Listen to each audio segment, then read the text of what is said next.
আসসালামু আলাইকুম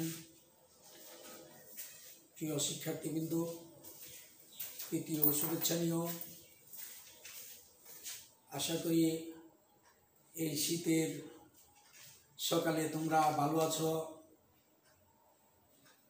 তোমাদের নিজ নিজ অবস্থান থেকে আজকে আমি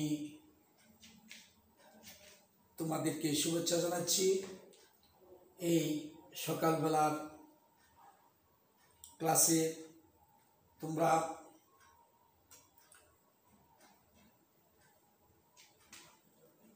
স্বাস্থ্যসম্মত ভালো থেকো, সুখে থেকো।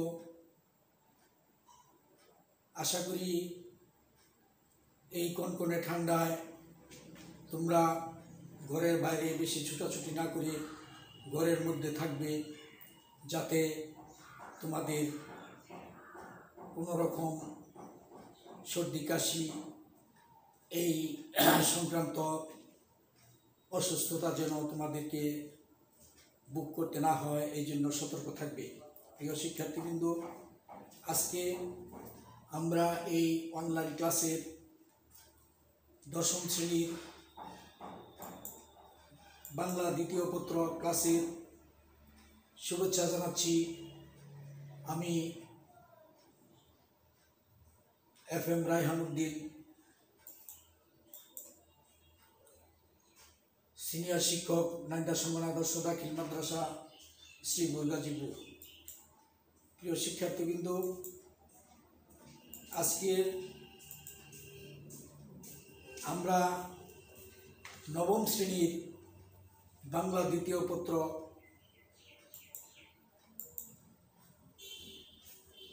একটি ক্লাস তোমাদের সম্মুখে নিচ্ছি। যে ক্লাসটি আমরা আজকে তোমাদের সম্মুখে আমি পরিবেশন করছি, উপস্থাপন করছি। এই ক্লাসটি হলো দশম শ্রেণীর বাংলা দ্বিতীয় পত্র সমাস। প্রিয় শিক্ষার্থীবৃন্দ, তোমরা দেখতে পাচ্ছ যে আমি এই ক্লাসের মাধ্যমে, ডিজিটাল কন্টেন্টের মাধ্যমে আজকের পাঠ নিশ্চয়ই তোমরা উপলব্ধি করতে পারছো যে কিছু ছবি এখানে দেখা যাচ্ছে। তিনটি শিশু এখানে দেখা যাচ্ছে, দুটি মেয়ে একটি ছেলে।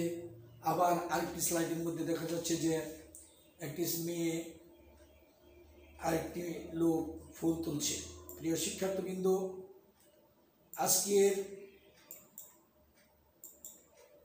এই সমাজ ক্লাসে তোমরা মনোযোগ সহকারে আমাদের এই ক্লাসটি দেখবে। আশা করি এই ক্লাসটি দেখার পর তোমরা এই যে এখানে যা একটি স্লাইড আমরা দেখতে পাচ্ছি, এই স্লাইডটিতে আমরা দেখতে পাচ্ছি যে এখানে রেলগাড়ি দেখা যাচ্ছে। একটি গাড়ি, রেলগাড়ি দেখা যাচ্ছে। রেলগাড়ি তোমরা নিশ্চয়ই স্লাইডটি, এই ছবিটি দেখে বুঝতে পারছো যে এটা একটি ট্রেন। ট্রেনের মধ্যে অনেক লোক ভ্রমণ করছে।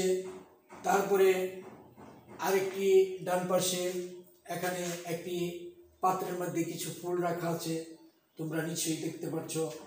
আবার একটি গ্লাস ভর্তি বা গ্লাসের মধ্যে পানি আছে। এখানে আরেকটি ছবি দেখা যাচ্ছে।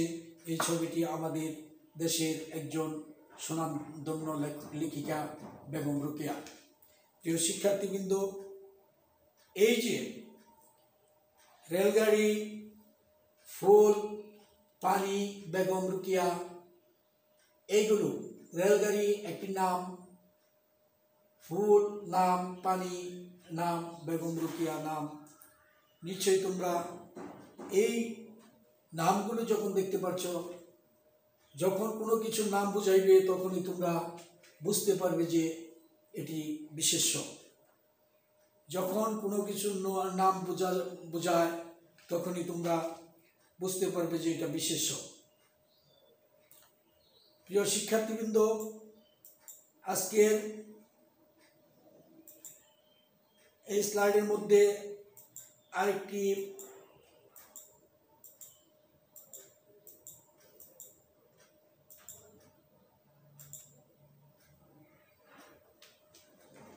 ছবির মধ্যে আমরা দেখতে পাচ্ছি যে একজন দোকানি বিভিন্ন ধরনের মালামাল বিক্রি করছে। তোমরা নিচে দেখতে পাচ্ছ এখানে পরিমাপ বিক্রি করছে এবং মাপতেছে, পরিমাপ করতেছে বা ওজন দিতেছে। তারপরে আরেকটি এটা ওজন পরিমাপ করা মালামাল বিক্রি করতেছে। আরেকটি ছবিতে আমরা দেখতে পাচ্ছি যে কিছু বিপদগ্রস্ত মানুষ তারা একসাথে বসে তারা কি করতেছে, মাদকাসক্ত, মাদক পান করতেছে। হ্যাঁ, এই যে মাদক পান করতেছে এটা একটি দোষ। আবার এখানে আমরা দেখতে পাচ্ছি আরেকটি স্লাইডের মধ্যে দেখতেছি আকাশের দিকে একটি মানুষ উপরের দিকে হাত তুলে দেখতেছে, সূর্য দেখা যাচ্ছে, নীল আকাশ। এটা দেখে আমরা বুঝতে পারছি যে আকাশ নীল, এটা একটা অবস্থান। তারপরে আবার দুটি হাত, একটি হাত আরেকটি হাতের দিকে এগিয়ে দিচ্ছে হ্যান্ডশেক করার জন্য। এটা একটি গুণ, সাহায্য করা গুণ। তো নিচে আমরা যখন পরিমাপ, ওজন, মাদকাসক্ত দোষ, নীল আকাশ, অবস্থা, সাহায্য করা গুণ, এই যখন আমরা পরিমাপ, ওজন করা, কোনো কিছুর দোষ ত্রুটি নির্ণয় করা, অবস্থান, আকার ইত্যাদি নির্ণয় করা এবং সাহায্য বা গুণ বোঝা, তখন তাকে আমরা বিশেষণ বলি। কোনো কিছু অবস্থান, পরিমাপ, দোষ, গুণ ইত্যাদি বুঝাইলে আমরা বুঝে থাকি যে বিশেষণ। প্রিয় শিক্ষার্থীবৃন্দ, তোমরা ভালোভাবে যদি একটু লক্ষ্য করো তাহলে দেখতে পারবা যখন দোকান থেকে কোনো কিছু ওজন দিয়ে বিক্রি করে বা কোনো ক্রেতাকে দেয়, তখন এটা পরিমাপ করা 1 KG, 2 KG, 3 KG, 4 KG, 5 KG হতে পারে। এটা একটা ওজন পরিমাপ করা।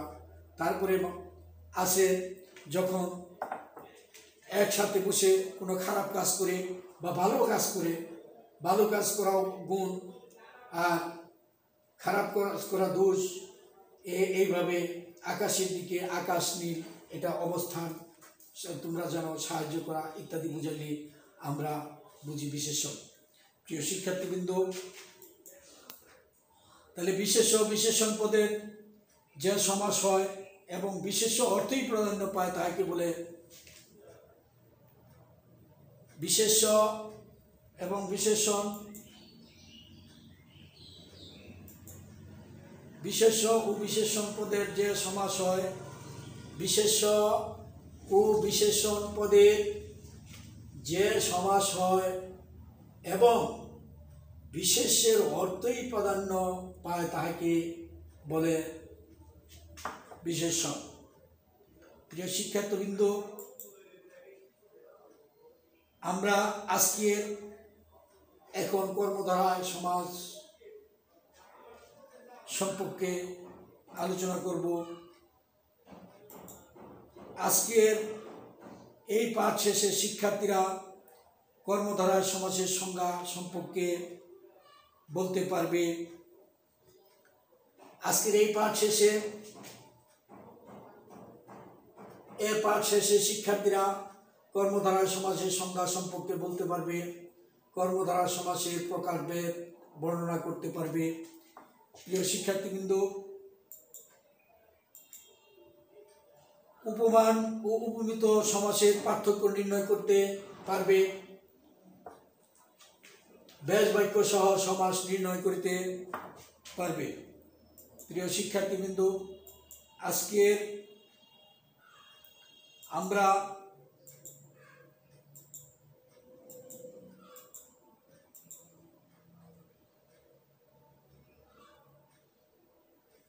যে এখানে সাধারণ কিছু ছবি দেখানো হচ্ছে। এখানে দেখা যাচ্ছে যে একটি ছবিতে দেখা যাচ্ছে কিছু গাছ এবং মাটির মধ্যে তুষার, যেটা আমরা কুয়াশা বলি, বরফ, এই তুষারে ডেকে আছে গাছপালা, হ্যাঁ তুষার। আবার ডান পাশের ছবিতে দেখছি যে পানির মধ্যে একটি বক পাখি, সে তার আহার জোগাড় করতেছে। আবার এখানে দেখা যাচ্ছে যে মেঘ, গাছপালার ছবি দেখা যাচ্ছে যে। আবার ডান পাশের ছবিতে দেখা যাচ্ছে যে একটি মেয়ে, তার কালো কেশ দেখাচ্ছে। হ্যাঁ, এখানে বোঝা যাচ্ছে যে সাধারণ গুণ আছে উপমান কর্মধারা সমাজ, সাধারণ গুণ আছে উপধান ও উপমান কর্মধারা সমাজে।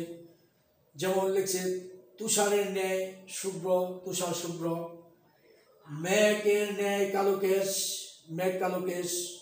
এখানে দেখা যাচ্ছে যে তুষারের ন্যায় শুভ্র, এখানে তুষার শুভ্র, তুষার যেমন সাদা, আবার এখানে বক তেমনি সাদা। মেঘের ন্যায় কালো কেশ, মেঘের ন্যায় কালো কেশ, মেঘ কালো কেশ, এটা আমরা দেখতে পাচ্ছি। প্রিয় শিক্ষার্থীবৃন্দ, আশা করি তোমরা এখানে আরেকটি স্লাইড আমি তোমাদের মধ্যে দেখাচ্ছি। তোমরা দেখতে পাচ্ছ সাধারণ গুণ নেই উপমিত কর্মধারা সমাজ, যার সাধারণ গুণ নেই এটি উপমিত কর্মধারা সমাজ। যেমন এখানে একটি মহিলা, আমরা একজন মহিলাকে দেখতে পাচ্ছি, আর এখানে চন্দ্র, এখানে সিংহ, আর এখানে একজন পুরুষ। আসলে আমরা যখন এই স্লাইডটির মধ্যে যে একজন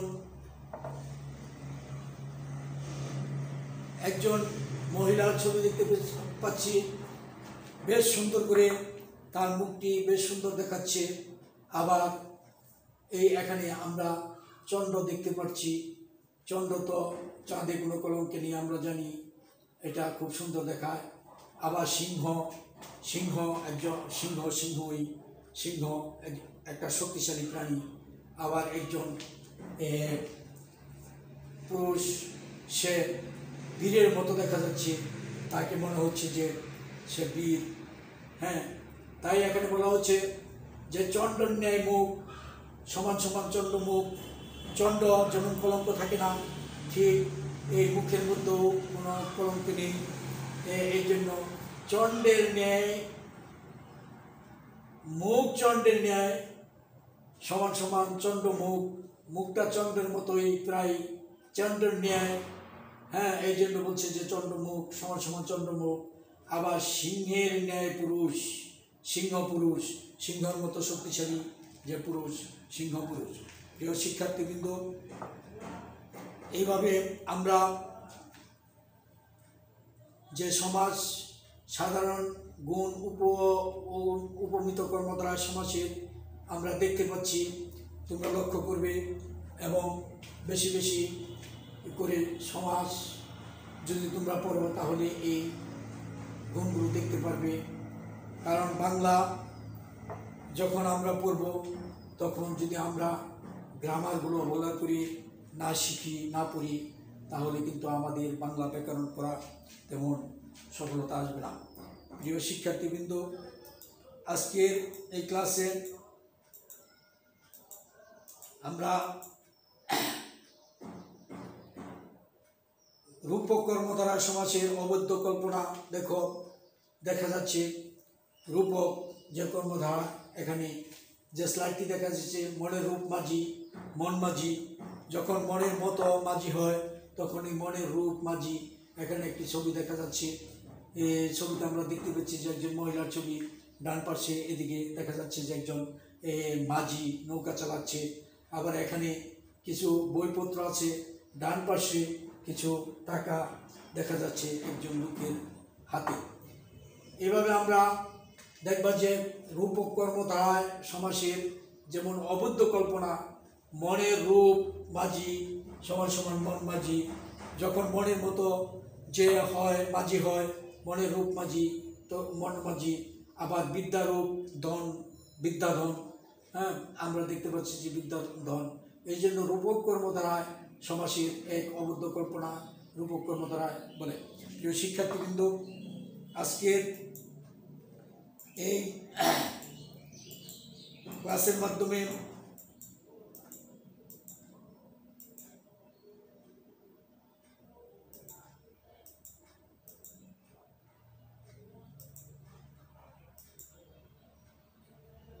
যেমন আমরা দেখতে পাচ্ছি এই স্লাইডটির মাধ্যমে এখানে কিছু সবজি দেখা যাচ্ছে, আবার এখানে ভাত, এখানে দেখেছি রেল লাইন, আবার এই পাশে গাড়ি। এইভাবে যেমন শাক যোগ শাক ভাত, যখন আমরা সমাস করব, ছোট করব, ভাষা শাক ভাত, এটা একেবারে প্রকাশ করতে আমরা যখন একবারে প্রকাশ করি তখন হবে শাক ভাত, শাক ভাত, শাক ভাত। অনেক সময় দেখা যাচ্ছে যে ভাষা সংক্ষিপ্তকরণের জন্য সমাস অবিচ্ছেদ কাজ করে থাকে। শাক ভাত, শাক ভাত, শাক ভাত সমান সমান শাক ভাত। রেল গাড়ি, রেলগাড়ি, রেল যুগ গাড়ি, রেলগাড়ি। এইভাবে আমরা মধ্যপদরূপী কর্মধারা সমাসের যে শাক ভাত, শাক ভাত, রেলগাড়ি, এগুলো আমরা মধ্যরূপী কর্মধারা সমাজে আলোচনা করতে পারব। প্রিয় শিক্ষার্থীবৃন্দ, আমরা সমাসের প্রকারভেদ, যেমন কর্মধারা সমাস,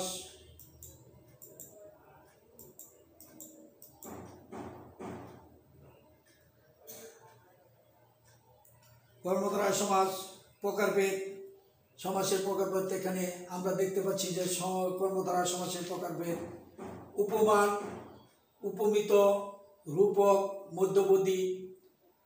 উপমান, উপমিত, রূপক, মধ্যপদী, এই চার প্রকারের প্রকারভেদ আমরা লক্ষ্য করতে পারছি। প্রিয় শিক্ষার্থীবৃন্দ, আজকের সমাসের মাধ্যমে আজকের আলোচনার মাধ্যমে আমরা যে সমাজ সম্পর্কে জানতে পারলাম।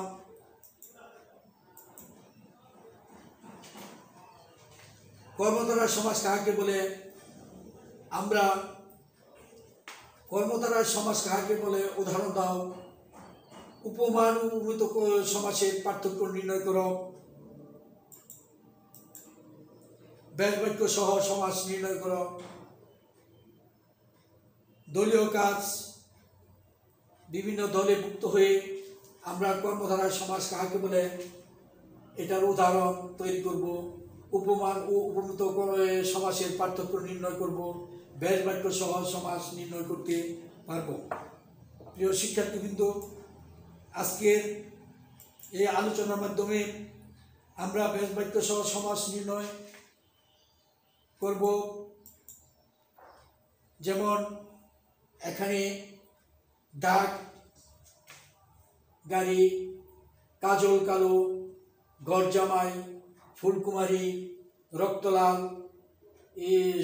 সুকানল, শান্ত, শিষ্ট, নীলাকাশ, কাপুরুষ, শশব্যস্ত। এই যে ব্যাস বাক্য সহ সমাস নির্ণয় তোমরা চেষ্টা করবে বাড়িতে বসে এই ব্যাস বাক্য সহ এই সমাসগুলি নির্ণয় করার জন্য। ডাকগাড়ি, কাজল কালো, ঘর জামাই, ফুলকুমারী, রক্তলাল, সুকানল, শান্ত, শিষ্ট, নীলাকাশ, কাপুরুষ, শশব্যস্ত ইত্যাদি। প্রিয় শিক্ষার্থীবৃন্দ, আজকের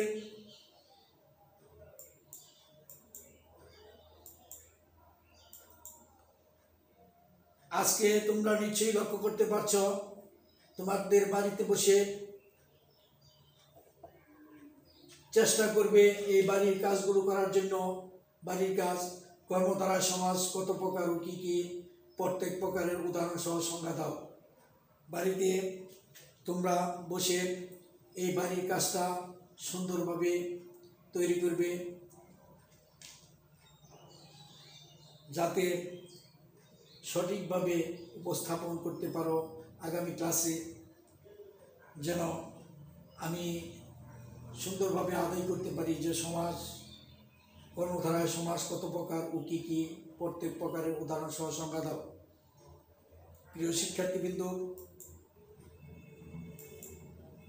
আজকের এই ক্লাসের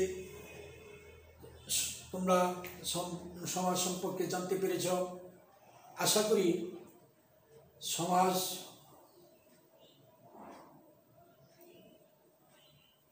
আগামী ক্লাসে আরও তোমাদেরকে আমি ভালো করে বলে দিব, জানিয়ে দিব, বুঝিয়ে দিব। প্রিয় শিক্ষার্থীবৃন্দ, তোমরা বাড়িতে বসে ভালোভাবে চেষ্টা করবে যাতে এই আজকের ক্লাসটি সুন্দরভাবে বুঝতে পারো, জানতে পারো। প্রিয় শিক্ষার্থীবৃন্দ, আজকে আমরা যে ক্লাসটি করেছি এই ক্লাসটির মাধ্যমে সমাজ সম্পর্কে আমরা জানতে পেরেছি। আমরা গ্রামার যদি ভালো করে না পড়ি তো বাংলা ভাষা ভালোভাবে শিখতে পারবো না।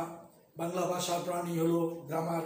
প্রিয় শিক্ষার্থীবৃন্দ, আশা করি তোমরা যার যার অবস্থান থেকে সুন্দরভাবে আমাদের এই ক্লাসগুলি উপস্থাপন করবে।